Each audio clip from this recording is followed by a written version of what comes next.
Hello everyone, my name's Josh. If you don't know me, I was a computer science examiner, so it kind of gives me a little bit of an insight into how marks are going to be given and how you can get those marks on there. I run a tutoring business and I was a teacher, head of computer science as well.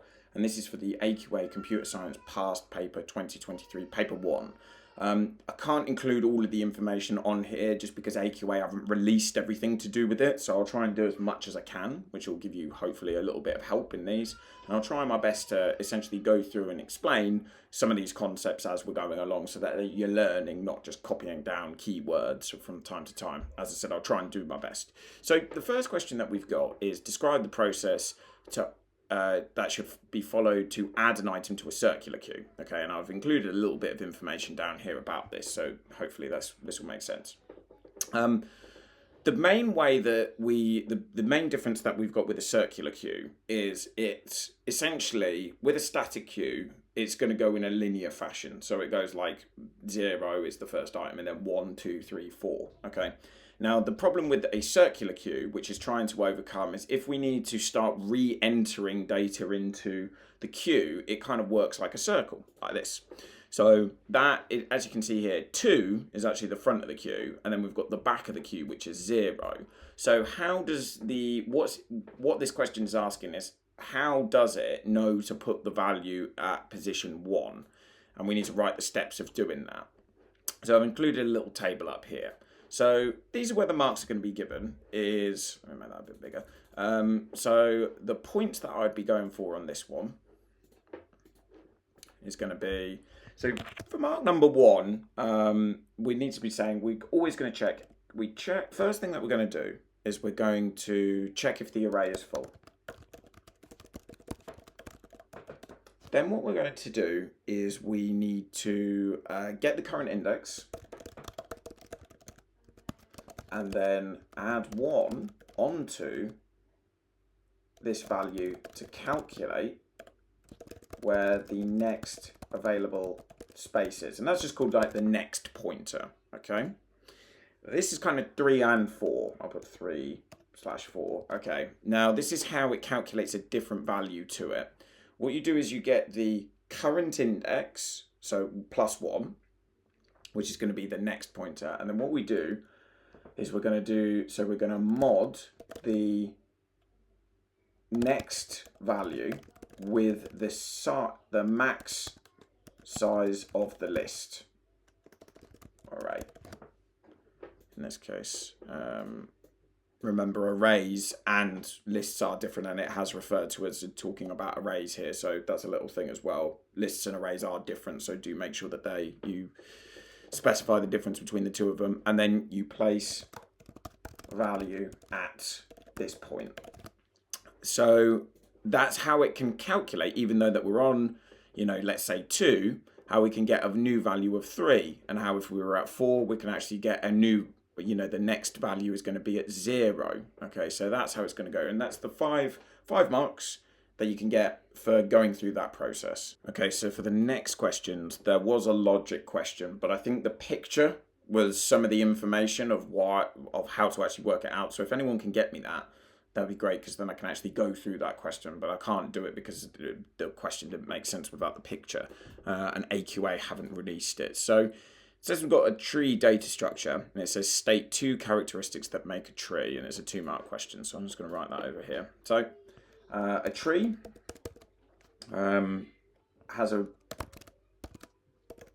root, so it's going to have a root node up at the top, and each node has 2 values or no more than 2 nodes coming off it. So it means in a binary tree, it can either have a value that's less than it and greater than it, but it can't have, and it could have none, but it could have none, 1, or 2. For the next question, what it's asking us to do here is we've got figure 3, shows a subroutine that implements a binary search algorithm. Just a little thing as well, if you're finding this useful, we do have a group lessons, which you can find out more information about on my website. And we go through all of this kind of stuff all the time, and you can make suggestions and everything, and it helps to support the channel. So I'll put a link in the description about that. Okay, for this question then, what we're going to do is we're just going through the binary tree search algorithm. And how we do this is we're going to go through the nodes and search for it. K is the search value. So what it's going to do is it's going to be checking with the first value, so 0, if that is the value it's looking for. And what it's going to do is it's going to go while current is less than, greater than -1, because -1 signifies that we have come to the end of the binary tree. What we're going to do is if the tree data that we're at is equal to what we're searching for, that means we've found it. So then that's going to be true. Else, that what we're doing is we're still looking for it. So we're going to do if the data we're at is less than K, so the thing that we're looking for, K is greater than what we're at currently. So that would signify to us we need to go to the right of it, because the way the binary search tree works is it's going to go to the right of it if it's greater, less than to the other way. So current is going to equals tree, square brackets, current, and then it's going to be dot right. The next line is just going to be for the other situation, which is if it's less than it. So the value, so we're going to go to the left. And then finally, it's going to do at the end, which is just going to return false if the value is not there. Okay, so if the value isn't there, essentially what that's going to do is then we need to return false to let the person know that they haven't, is not in the binary tree. Okay, for the next page, we've got 3.3, which is there are similarities in how a binary tree search and a binary search algorithms work. State the big O time complexity for a binary search algorithm. Binary search, okay, not to get muddled up with binary tree search. So binary search is you've got a list of ordered numbers and you're going for the middle value each time. The way it calculates that is it does the position of the lowest value and the position of the highest value added together, divided by 2 to calculate the middle value, which then it checks that value to see, is that item the item you're looking for? And essentially, and then it goes no, and then it asks the question, if it's no, and then it will then remove half of the list that it knows the item is not on. Because if you're at 10, because it's an ordered list, and let's say the item you're looking for is 15, you know that it can't be less than 10 because it's an ordered list. And it's a way that you can very quickly find a value in a huge list. For 1 million items, I think it takes about 21 searches. So this one here is where it's asking us for what the big O time complexity. Linking this to big O time complexity now this is all to do with how long something, a big O notation is a way of showing how long something is going to take by putting a value to it, okay?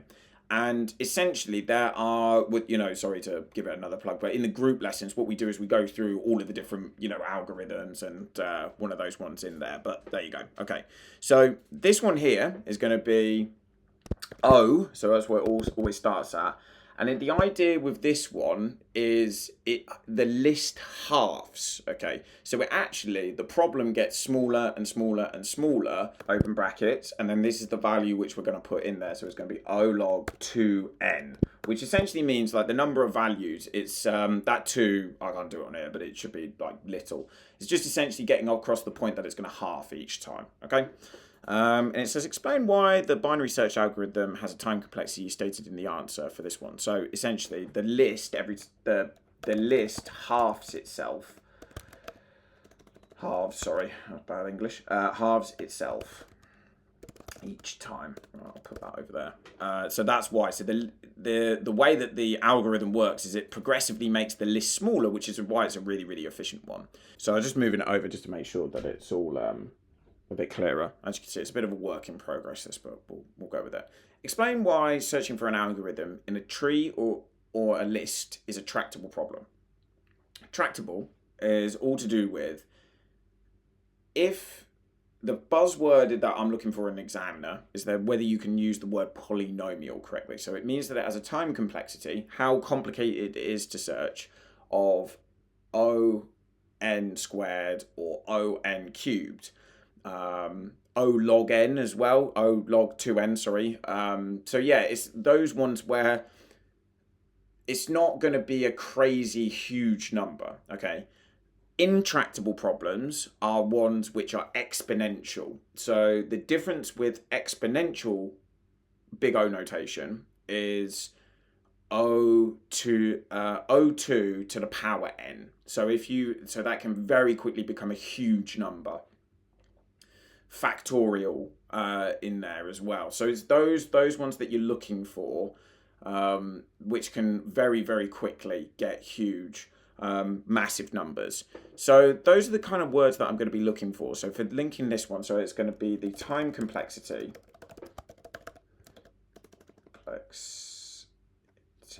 Is not polynomial. Is polynomial. E.g., and then you may want to do like an O(n) power to the power 2, something like that. Okay, so that's going to give you that. It explains. It says heuristics can be used to work when working with an intractable problem, so one that it has an exponential big O notation, so it's going to be very, very difficult to solve. It has a solution, but it's just going to take a very long time to solve. So it might take a CPU, a million years to solve. So that would be an intractable problem. Explain what heuristics are.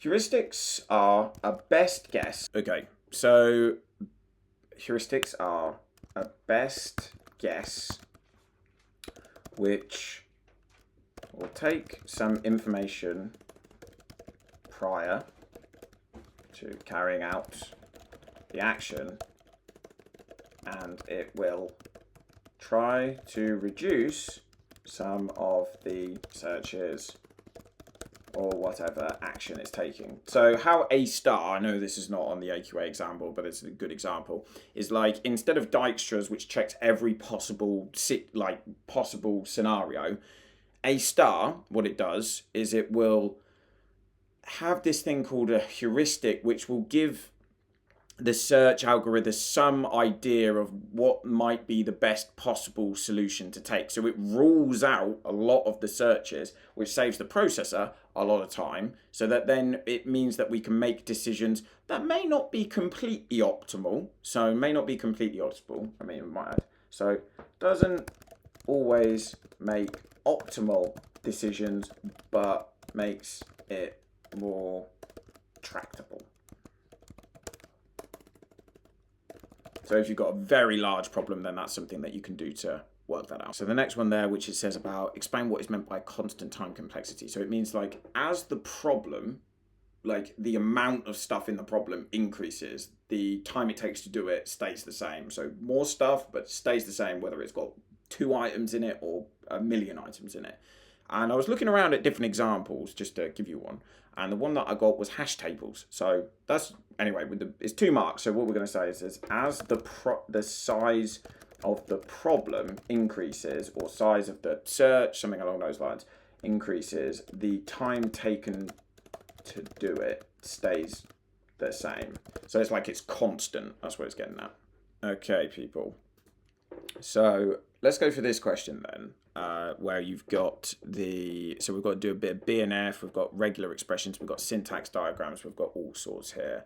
I've included a little example of some BNF stuff down at the bottom there just to go through it. And essentially what you've got to do is look at these different languages which they've created, where you've got syntax diagrams, as I said, regular expressions, BNF, and you've got to work out whether something is legitimate, like is it a legitimate language, okay? So with A here, this here is generally something that you shouldn't see. So language A is not, okay? If we look at the example down here, which I got, which was just about making variable names, I think it was just putting that in there. So you set your values up, so you've got your digits, you've got upper, lower. And what it's got here is, it essentially allows it to stop. You've got your char, which is obviously going to use lower is a combination of lower, upper, digit, under, so underscore. And then what you've got is it then can either be char, and then it recursively calls itself. And that the format up there is just not one that is not one that is going to work. B's fine, that's just a normal regular expression, so that's going to be good. I thought this one here, if I'm completely honest, I didn't think this was a correct one, okay? And I'm going to put that to you guys. It says in the mark scheme that it is the answer, but I just thought this expression here, you couldn't do that in there. So I would have actually marked that one as not, but, you know, I'm always learning as well, as you can see. So it's, just, maybe message or put a little comment in there and tell me what you think about that one. This one here, absolutely fine. So that one there is D is Y. E is on that one there is absolutely fine as well. It's just a normal syntax diagram. And this one here, also going to be a normal syntax diagram.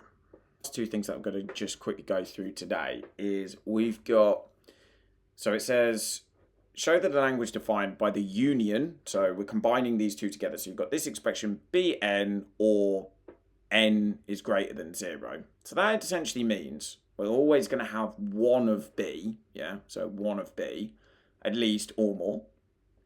And then it's just like or A or AB. Okay, so we just need to make an expression which combines those two together and gives us a situation of what could happen. So that's A, pipe, which is or, AB, or. Now, B and then plus. Okay, so the plus means that you're always going to at least get one of it. Star means that you can have 0 or more. So that's the difference between the two of them there. So it's A or AB or B plus, so you can have as many of those as possible. And it says, explain what the meant by the cardinality of the set, the amount of values that are in the set. Okay, so this next question is Turing machines. So what I'm going to do is I'm going to go through the areas which people generally find quite hard on it, but we've got quite a complex Turing machine. And the main things that we've got in it is we're going to start from this position, so state 0, and what it's asking us to do is essentially trace through the algorithm with so this is the tape for the Turing machine.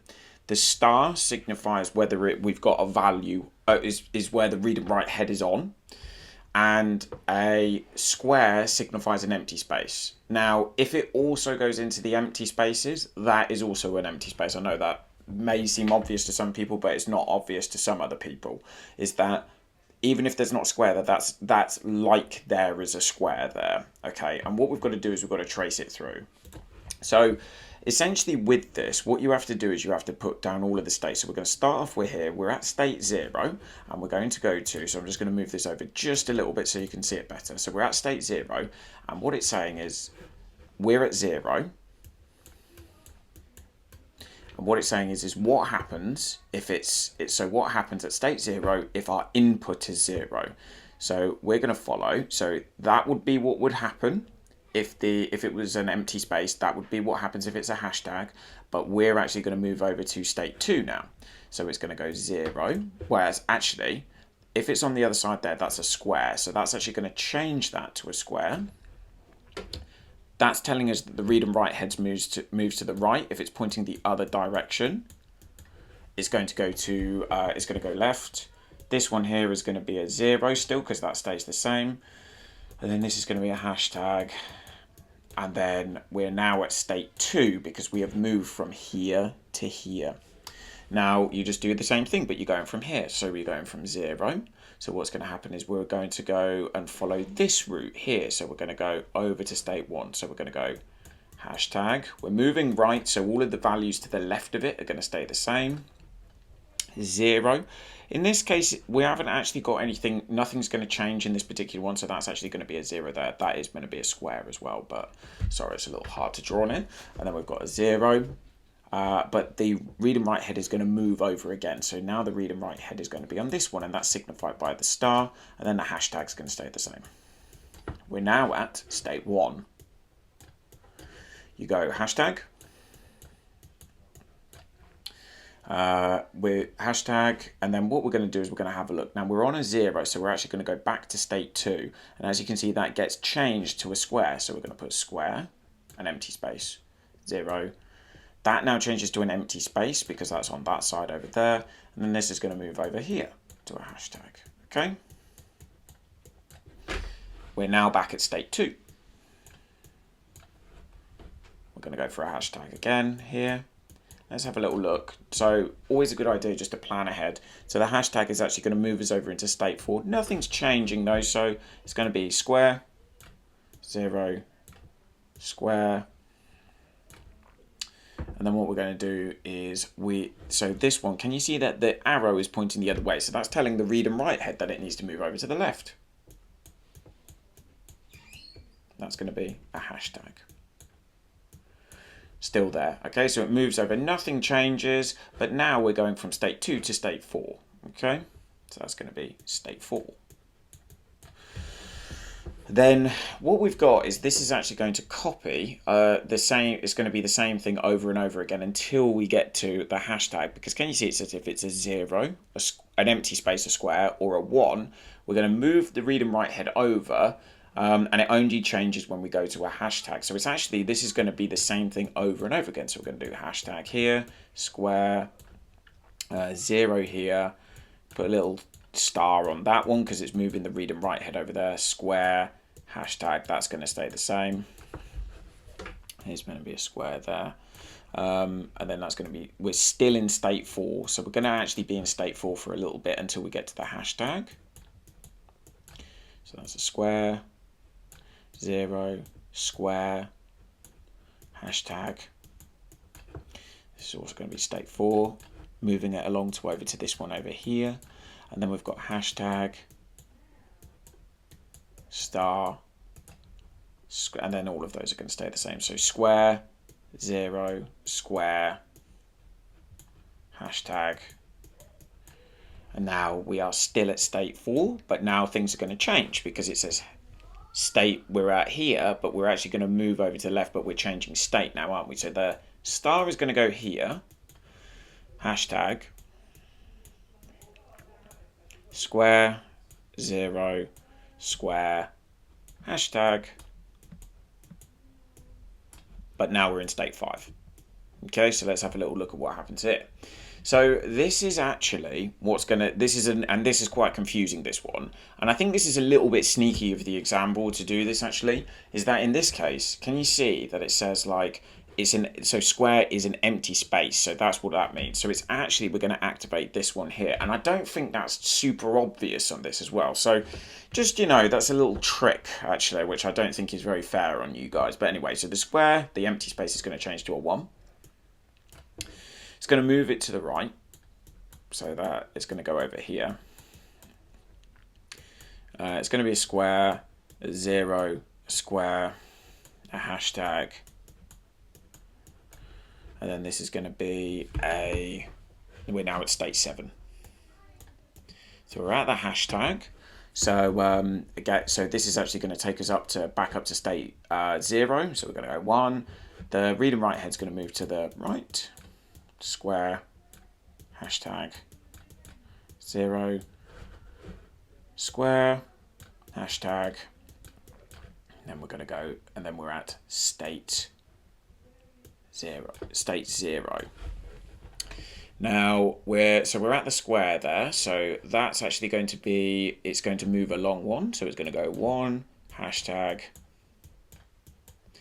square, and then it's going to go to the 0 here. So 0, a little star there to signify that, square, hashtag, but we're still in state 0. And then we're going to go 1. Now we're at 0, so it's going to go over to there. So that is going to be a hashtag, square. 0 gets changed to a square because that's over there. And then we've got the square over here, which we're on. Hashtag. We're at state 2 now. Now, so we are at the square here. So that is going to be so we're going to stay at state 2 for a little bit. So it's going to be square, but it's going to move to the right. So hashtag, square, square. Obviously make your squares clear, but my software doesn't make it too easy. Hashtag, little star above that to signify where we're at. We're still at state 2. We're now going to activate this one. We're going to go to the left, so it's going to be 1, hashtag, square, square, square. Hashtag above this one because the read and write head has moved. Hashtag. And then what we're going to do is here, we're going to go for the, so that's now going to be in state 4. So that's all good, that's all sorted. And then what we're going to do is then it's just going to be moving itself across for the next few. So we're going to go hashtag, square, square. Little star above that one because we're moving it to the left, hashtag. And we're still at state 4, and we're going to be at state 4 until we've moved over quite a bit actually. So 1, hashtag, square, hashtag, 0, 0, hashtag, state 4. Okay, and then we finally get to the hashtag, which actually means that we can do something now. So star's going to be on that one. Little square, little square, little square, hashtag. And then we're going to move over to, so we're still at state 4 in this one. Now, what it's going to do is it's going to, the state 4 is going to transition over to 1. So it's going to be 1, hashtag, hashtag, square, square, square, hashtag. And then we need to have a little look at what's going to happen now because we're at state 5. And then what's going to happen is we're going to move over now. So the hashtag's going to go on here. That's an empty space, so it's still going to be on there for us. So then it's going to be 1. This is all going to be the same. Square, square, square, hashtag. And then we're at state 5 still. Then the final thing is going to be here where the empty space square is going to change to a 1. That's going to be a 1. We're on this one here. And then this is going to be finished. So we've got square, square, square, square, hashtag at the end, state 7, and that's all. That's that question done there. I will be bringing out some more stuff to do with the rest of this paper, but it's a little busy at the moment. If you need any extra help, please do check us out. I'll put some links in the description where we've got group lessons and stuff going on, but I hope that was useful, people. Okay, right, so let's have a little look at this question here. So describe 2 circumstances that the transition function for the Turing machine will not correctly count the number of zeros. You should assume this information here. Now, what I see there's 2 which could happen. Okay, the first one, which is just one that you can use if a similar question comes up, is if you don't start in the start state, then it messes the order up. So that's one that I think generically you could use in other ones as well. And relatable to this specific scenario, if there aren't any zeros in between them, it doesn't actually count that correctly. Because if you go into the start state, which is state 0, and then if you notice that if there isn't a 0, it can't get over into state 2. So if it's just got the squares, it just moves the read and write head along. And if it's a hashtag, it just gets stuck over there as well. So if there isn't any zeros between the hashtags. Explain what a universal Turing machine is. So Alan Turing came up with this concept, which was essentially saying about how a universal, so for this one here, so explain what a universal Turing machine is. What we'd be saying here is that the universal Turing machine is where so Alan Turing came up with this concept where it wasn't that the Turing machine just did one job, it can perform any computable task.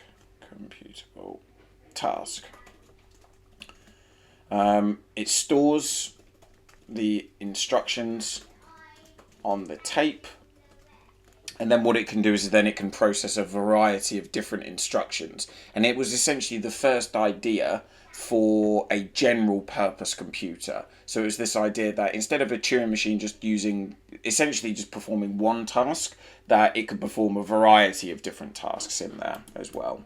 Okay. Then the final one, it's a state one reason why there are some problems that no real computer can solve. And it's this idea really that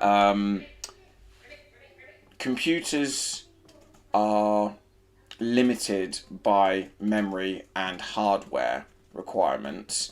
So the universal Turing machine is thought of as an unlimited. Thought of as it has unlimited limited supply of both. So it's just this idea that it's a theoretical concept where sometimes, like, theoretically we can solve it, but maybe we're limited actually by the memory and the hardware requirements of both of them. Okay, for the next question, what we've got to do is we've got to make a program that is going to check whether a string is valid. And I've put the different conditions on here as well. That should hopefully make things a little bit easier. But so I'm going to make a function or a procedure. So if we go check valid, we'll send the string in there like so. And then what we're going to do is we're going to need a few different things. So we're going to need an array for later on. That's actually going to be used for the checking whether a value is unique. We're going to need a total as well, and I might have to come back to that in a bit. But anyway, right, the first check that we're going to do, we also want to check valid is equal to true. So we're going to set that to true to start with. And then what we're going to do is we're going to go from there and we're going to do our first check, which is making sure it's between 5 and 7 characters. So if len bracket s less than 5 or len bracket s greater than 7, valid equals false. So that's our first check. Now we need to use if statements and not elif. I've seen quite a lot of people use elifs on these before, so just be careful. Then what we're going to do is we're going to go for if now not s dot out is alpha. Is alpha is a special function which checks to see if there's actually been characters entered, or not s dot is upper, so that checks if it's an uppercase. Is upper, not upper. Upper just changes it to uppercase. Is upper. Valid equals false.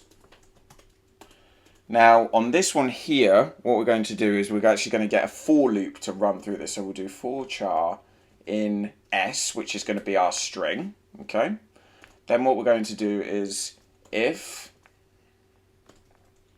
char in scene, what we're going to do is we're going to set our value to if char in scene, what we'll do is we'll set valid equals false.